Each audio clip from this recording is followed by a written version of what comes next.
Welcome back, America. I'm Hugh Hewitt, and I have the perfect guest for discussing Chuck Schumer's dilemma and maybe his fall, and that's Jim Talent.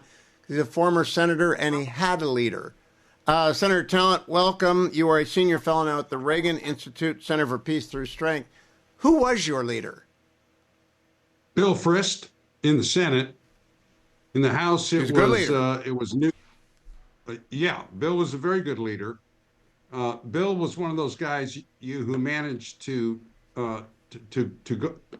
accomplish a great deal, sleeping about 3 hours a night. You would get texts from Bill that were timed at like 4:15 in the morning while he was on the treadmill. But people liked him. He was effective in the job. He did a good job. And then when he was tired of doing it, he left, which is an outstanding public servant, and succeeded by Mitch, who you are correct, was also a really good leader. The Republicans, and now we have Thune, who's also very good. A really good leader. Yeah, we're lucky. Absolutely. Democrats have a really bad leader, I think. What is your assessment of Chuck Schumer's position after the collapse and now the growing divide, which I think is actually a chasm in the Democratic Party? Yeah, and he's not the guy to manage it. Chuck is a pretty partisan Democrat, but he's not good at throwing out red meat to the base. And every time I watched him try to do it, I just cringed for him on every level.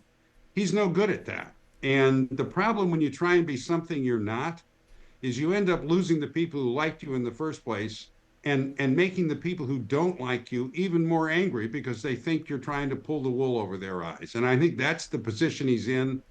Obviously, this tactic that he engaged in with the shutdown is not helping him. I don't think they're going to remove him as leader this Congress, but I think he may have a big problem next Congress. I think maybe the only thing that could save him is if the Democrats have a really big win in the Senate next November, and maybe he can get some credit for that. Other than that, I think he's run up against something he's just not suited to do. LeBron James said Father Time is undefeated. I'm sure other people have said that.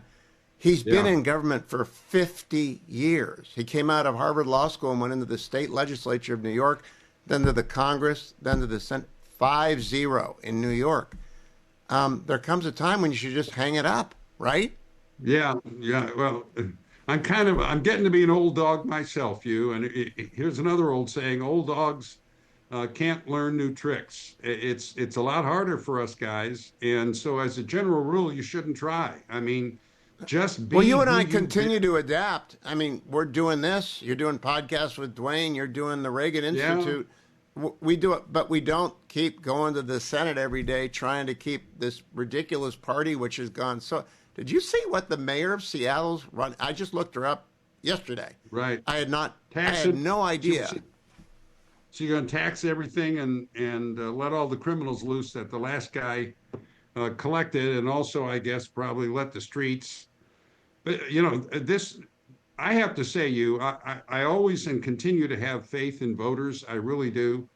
But this is pretty astonishing to me in Seattle, more so than in New York. I mean, the New York thing I get. I mean, Mamdani is young. He's charming.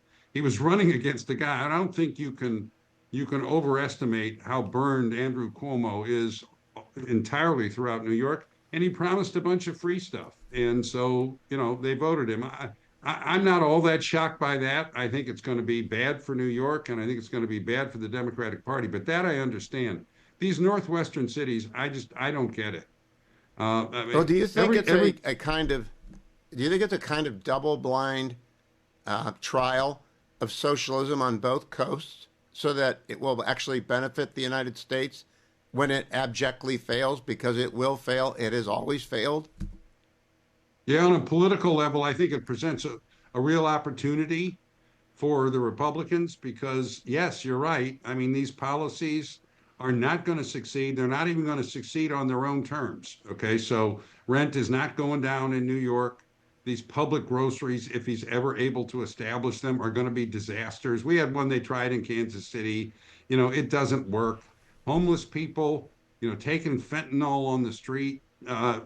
It's just a walking advertisement not to elect Democrats in the rest of the country, which is one of the reasons so many of the Democratic professionals are upset about it. I mean, it's going to be a problem for him, and very difficult for Schumer to manage. You know, the other mistake that I think Chuck made, and I don't like. I made plenty of mistakes too.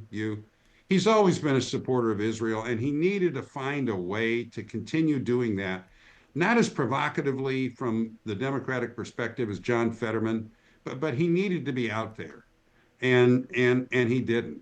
And again, it's not going to please the people. The people who hate Israel for whatever reason are not going to be voting for Chuck Schumer as opposed to an AOC. And the people, in the middle who feel differently about it, they've watched Schumer try and stay, to go from one foot to another, and they don't like it either. And my last question, Jim. I got to D.C. in 1983 after the 1982 wipeout. So I remember the 1982 wipeout because we were dealing with the after effects of that in the DOJ, White House, all the agencies. The political tides in America are pretty fixed. We should get wiped out. Do you think we can avoid it? We being Republicans. Oh, yeah, I do. I'm not going to bury the lead in answering the question. I mean, Americans all want economic opportunity. That includes the young people, by the way. So if the economy picks up, I think the party will be in pretty good shape. Whether it does or doesn't, politics is about talking about things voters care about, not treating them like they have no attention span. I don't like people saying that about young voters. I mean, look how many of them came out to see Charlie Kirk. Just tell them what you're doing on the issues that they care about. Be convincing and be authentic. And I think we'll do pretty well if we do that. But you're right. I mean, if the economy doesn't start growing more than it is, and I see some good signs. Now, I like very much, you played a clip from J.D. Vance. It's really clear that the top leaders understand this, and they're going to start talking about the good things that we've done. One of the challenges with a president who is a whirlwind, and I've said this on the show, is you don't have time to take victory laps when good things happen, like lowering the price of gasoline. I mean, we need to go out and tell people his energy policies are working, and it's going to keep inflation down all throughout the economy. And we have got to free up the market to build houses and permit reform. Jim Talent, always refreshing to talk to you. Old dogs do new turkeys very well, and you're proof of that, as I hope I am. Follow Jim on X at Jim Talent. Follow me to the next segment of The Hugh Hewitt Show.